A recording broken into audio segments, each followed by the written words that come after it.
People just started to refer. And then we went into COVID. Wow. And COVID was very challenging. And I was pregnant with my third child, second boy. And I thought, oh my God.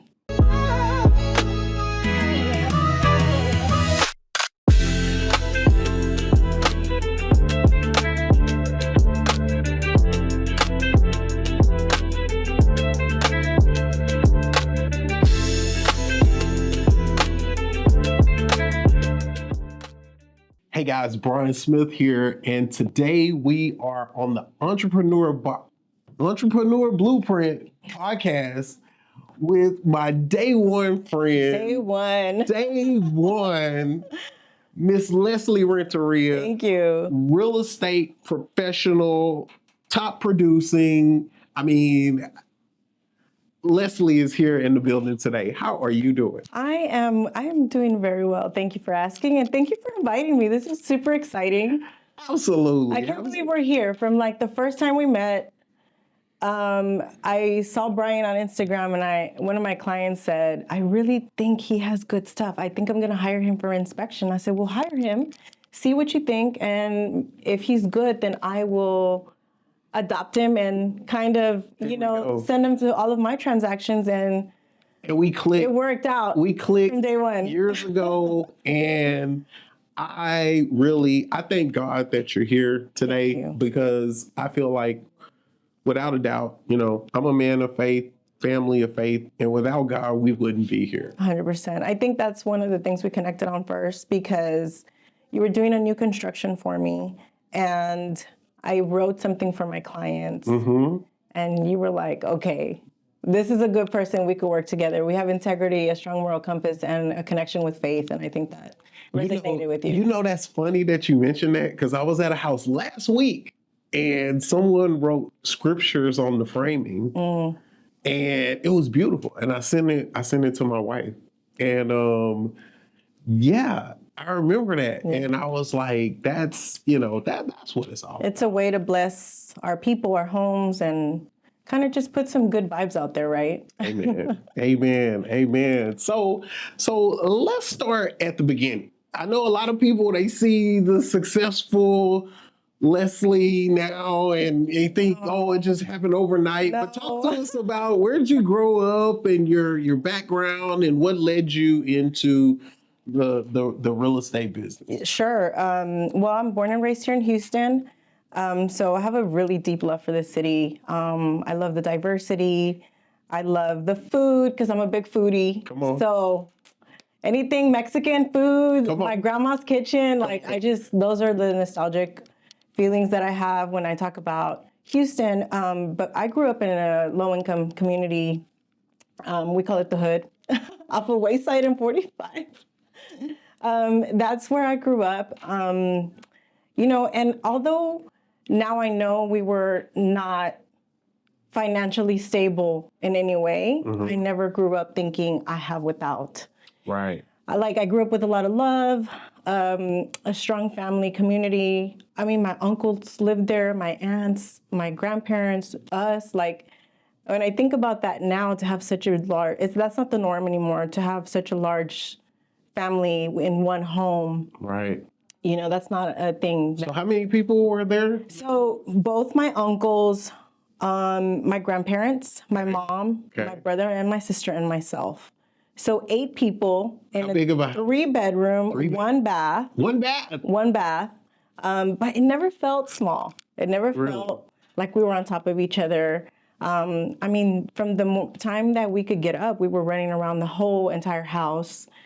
You actually inspected that house. I was just about to say, was that your house, your grandparents' house that we inspected that day? Yes. Yeah, I remember that house. A lot of history. A lot of love. But yeah, that's where I grew up.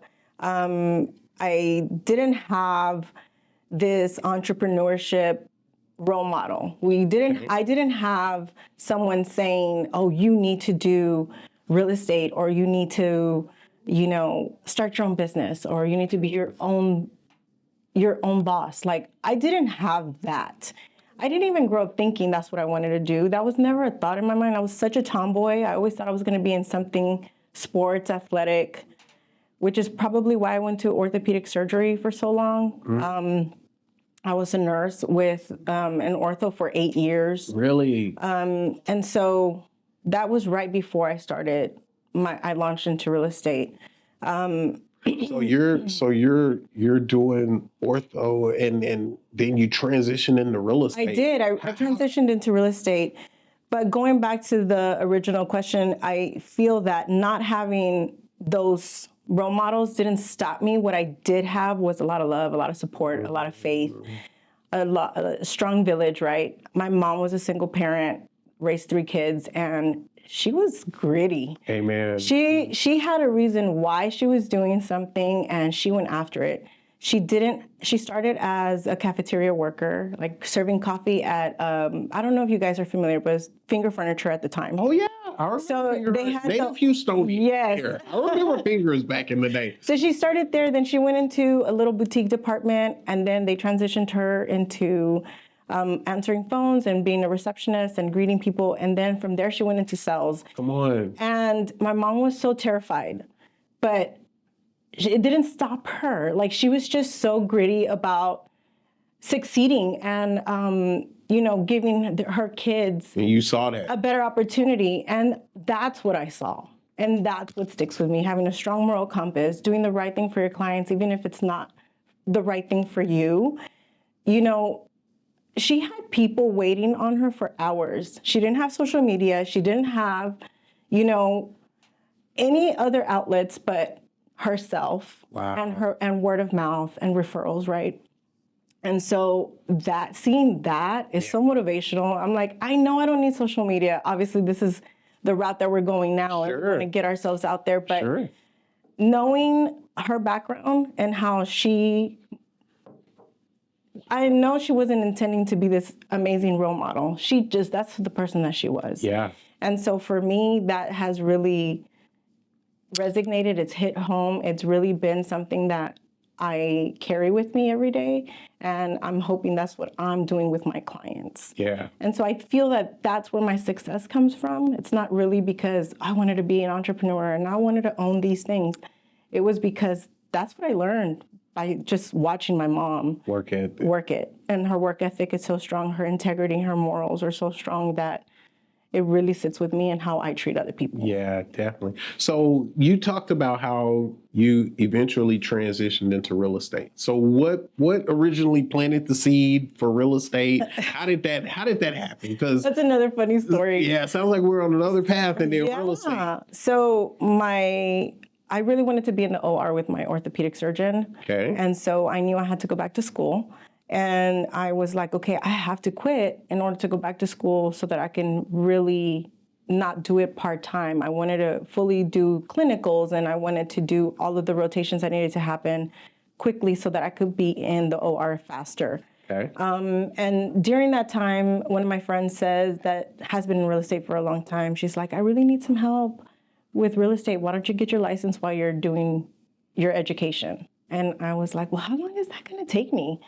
And she said, it's just on your own time. And so I did it online, and I got my degree. Well, not my degree. I got my license to do it. And then I never went back to medical. Wow. I never went back to medical. It really propelled me in a different way of helping people. Yeah. It was a very natural transition, I feel, because, as a nurse, you care for others. You're very, you can handle a lot of different types of personalities. Some people are in pain, so you know why they're lashing out or why they're feeling some sort of way. So it was a very natural transition for me to do that, and I was able to help people just in a different way, and I haven't looked back. Wow, that's amazing. That's amazing. I love that story. So you fast forward now, and people see successful Leslie, and it looks like overnight sensation. Talk about Definitely not an overnight sensation. Overnight sensation. Wow, she's closing deals. Talk about some of the challenges along the journey. Well, when I first started real estate, I only had one child. She was already, middle school, going into high school. So I didn't have the little children to really not hold me back, but they do require a lot of your time. Sure. And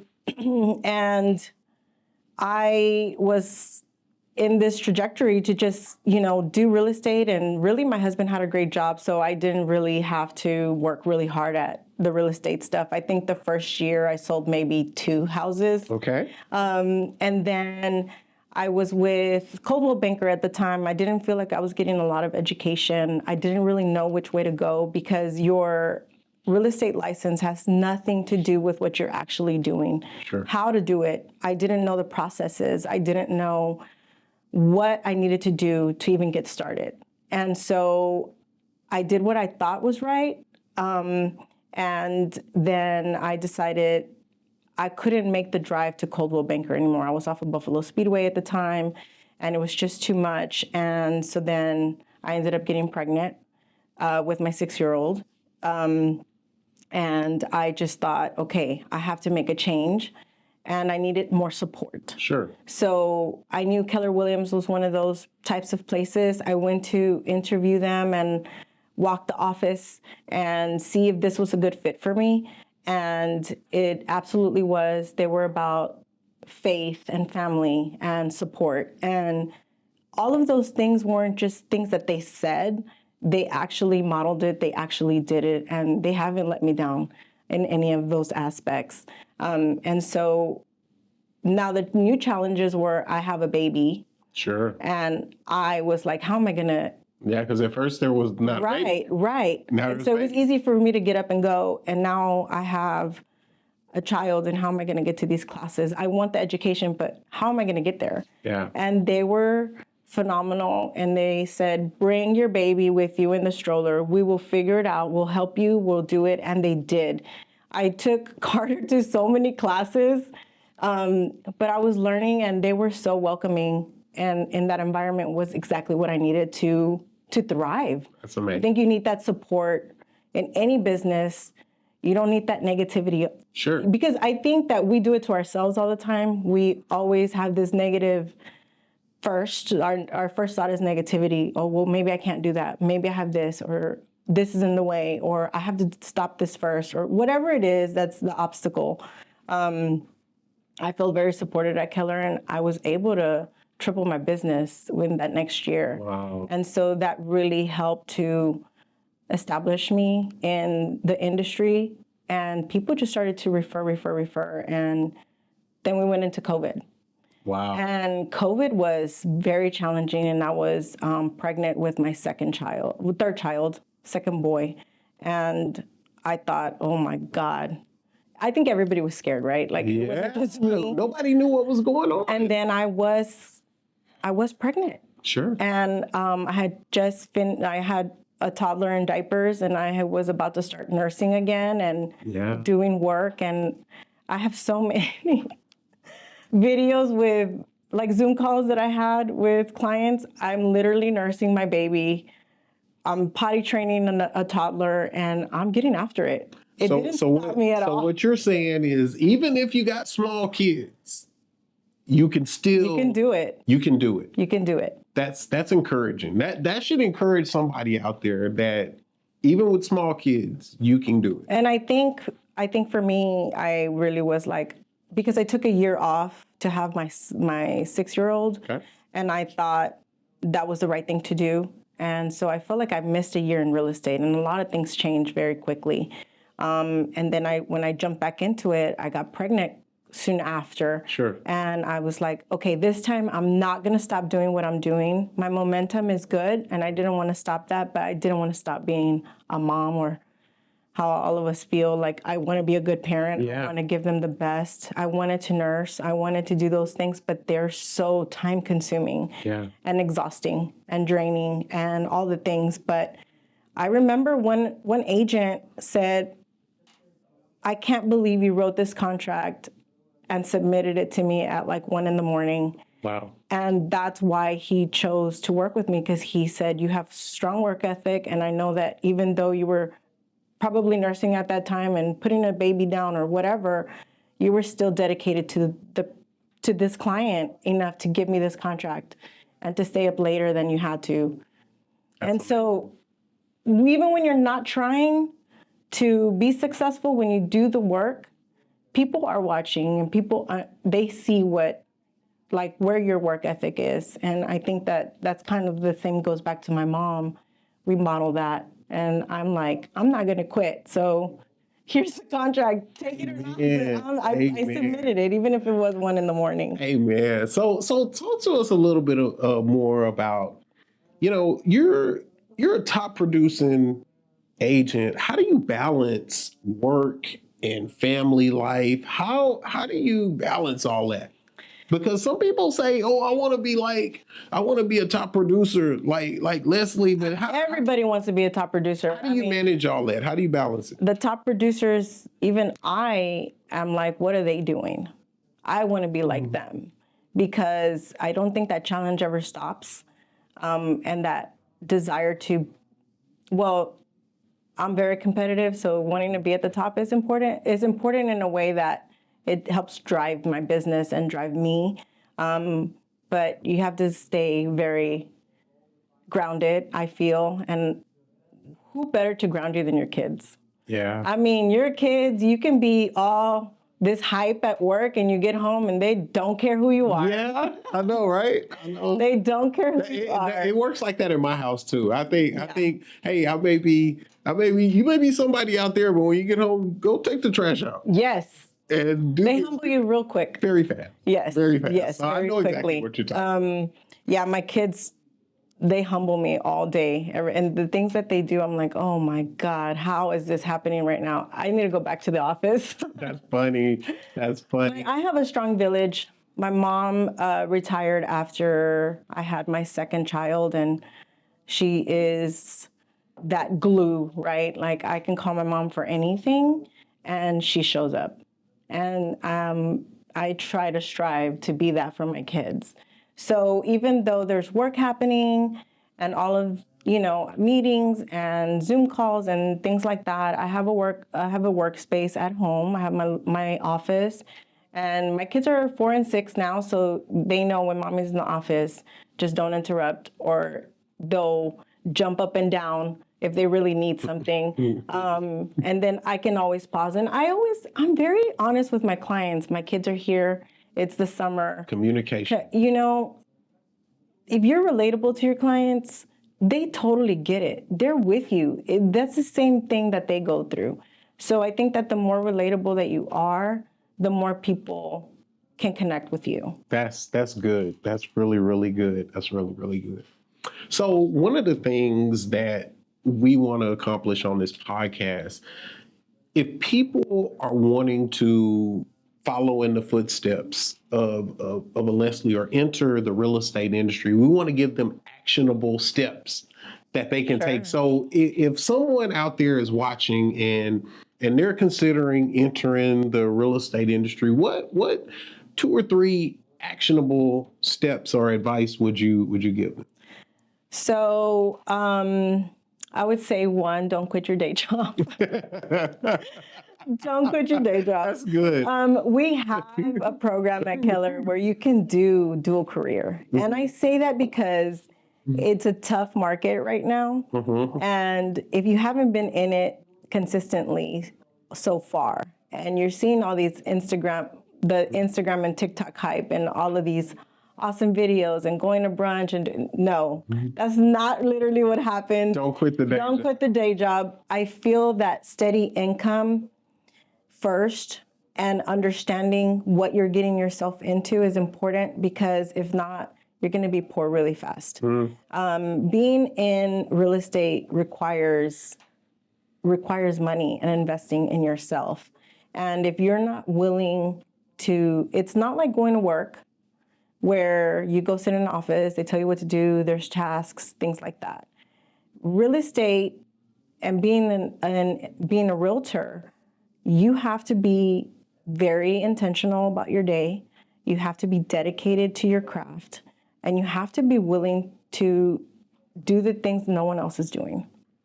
And if you're not very self-motivated, you can fail very quickly. Wow. And so for that reason, I would say keep your day job. Okay. Keep your day job just so that you have steady income and you can really learn the business. And once you really get a certain amount of sales under you, then you can make that very educated choice. Do I want to have two incomes? Can I do both? Or am I going to really dive into this career? I think that's important. Secondly, I would say you're not going to be doing what you think you're going to be doing. So what do you mean by that?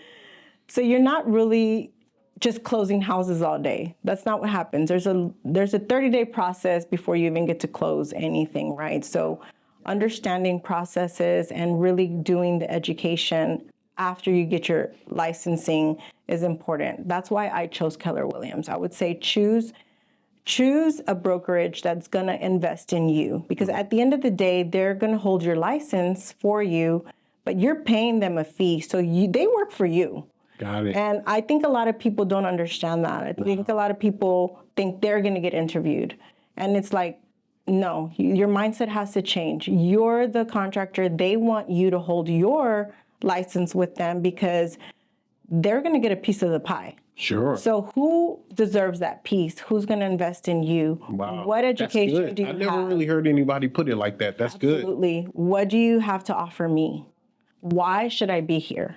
Those are the questions that I feel new agents really need to be asking.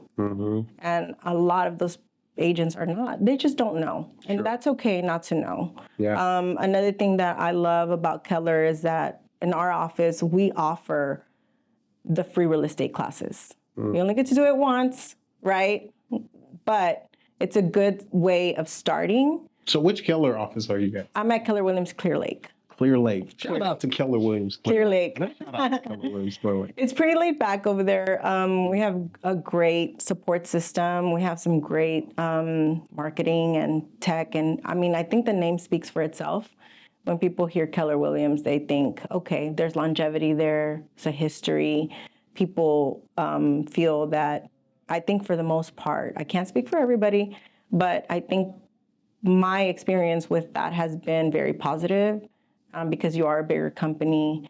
Another thing that we did recently, you know, we were being sued for all of the big brokerages were being sued. Yeah. Last year I heard about that. So it was a lot of stuff that happened, a lot of litigation, and Keller was the first to settle to protect their agents and the people that they had been working with. And so that for me was super important. It's a big deal. To be able to have that kind of support in the legal realm, right? Like all of the people really are looking out for our best interest. And a lot of boutique-y type real like agencies had to fold because they just can't afford that kind of litigation, you know? It's tough deal. So as we're getting towards the end, what else you got going on? Is there anything else you want to share with us before we... So I just launched, well, not just, but it's very new. It's a baby. I launched my remodeling business, construction and staging. Congratulations. So it's kind of one of those outlets from real estate. All of my clients were needing some kind of work in their home. And I was coordinating everything. I was the one coordinating every job, every contractor, getting, you know, the bids and doing all of that. And then one day I was like, what am I doing? I could also be the owner of this, be able to offer this to my clients, and just have, I wanted to create more of a one-stop shop. Got it. So I can sell your home, I can remodel it, I can stage it, we can get ready for the market. Or if you love it, you don't have to do anything. But I wanted to provide that service, and I wanted clients to know that they could call me for anything. Wow. Whatever they needed, I was their person. And so I feel that we've done those things. I've done a lot of the work ahead of time and hadn't got paid for years on it, right? And so I smartened up a little bit, and I was like, okay, I think this is the next step. And these things don't come easy. They're very scary challenges. To say, I want to start a business. What if it fails? Right. Like all of those things, or you get this imposter syndrome. Well, you're not a contractor, and you're a girl, and you're Hispanic, and all of these objections. And I'm like, yeah, so what? So what? So what? So what? Like, I didn't know I could do real estate, but I did. You did. And I have all of these great connections and these amazing clients that I feel, as long as my integrity is where it needs to be, my moral compass is strong, my faith, my village that supports me. It's true, like what you tell your kids. Anything's possible as long as you put your mind to it. Anything's possible. And that's kind of where we are heading. Because I've definitely seen your work ethic and your hustle over the years, and I've got no doubt that it's going to be successful because you're going to put in the work. I'm not scared of work, that's for sure. And I mean, that's a big deal. So before we close, any books or anything that you're reading recently? Or? I am. So I'm kind of in the middle of this book called Badass Habits. Okay. And it really resonated with me because it talks about basically that we're emotional people. Humans are emotional. Their decision making is based on emotion. So whenever we are creating stronger habits, we sometimes derail because of emotion. Something triggered us, something, kind of made us go backwards. And it really talks about understanding our emotional triggers and how that, relates to our decision making. So you can wake up today and be very motivated and say, okay, I'm not going to eat sugar anymore. And then an hour later, you're like, I need a cookie, right? But why do you need that cookie? What is triggering you to want to reach for that sugar and that could be anything. And then do I need that cookie or do I want it? Right. I always want the cookie. I want the cookie. I want the cookie. But it's just really understanding your emotional behavior and why you do things, what triggers you. And once you understand that, you can recognize it and say, okay, I choose not to do that. Wow. I'm gonna, and this relates to being a mom, being intentional about my day, having my calendar ready, leaving on time, all of the things that make you successful or unsuccessful, and so that's kind of what I've been reading. I've highlighted so much in that book. Things I can refer back to quickly. What's the name of it again? It's called Badass Habits. Badass Habits. Okay. Have to check that one out. Check that one out. Leslie, I can't tell you how grateful I am to have had you on today. This is a big deal. Thank you. Because, I mean, you and I, we go way back, and I'm proud of you as a person, like as a brother. I mean, thank you. I've seen you grow over the years. And you too. And I mean, you've really taken this inspection into like a whole nother level. Well, I'm grateful. That's the ultimate goal. I want to be like you. Come on, stop. Tell my wife about that. I want to be like him. Yeah, anyway, listen, guys, how do we connect with you if people out there want to get in touch with you? Sure. I'm Leslie. I guess Instagram is at leslie.therealtor. Okay. I'm on Facebook, and also I am the lead for Crush City Realty Group. I do their luxury division. And I'm helping and growing that team as well, which I'm very proud of these guys. They started low too. I mean, everybody starts from somewhere. Shout out to Crush City. Crush City is killing it. We have great people that work in the group, and I can't wait to see what we do as a collective group. But some great individual agents. JP is commercial. We're bringing on another commercial agent, Hispanic. She's going to be amazing. And then we have Josh, who is also one of the owners, and he is amazing with social media, marketing, videos, all the stuff. He does our IT stuff at work. Okay. So he does that. And then Veronica and I are doing the luxury division of the team. We kind of, that's kind of our baby. Sure. So we're getting out there. A lot of fun things coming in League City. Okay. We have the Legacy community coming up, and it's going to be a master plan. I mean, we're talking huge. Really? So we're gonna make sure to link your information into the details of this video today, so people can get in touch with her. She's amazing for sure. And yes, we speak Spanish, so bilingual.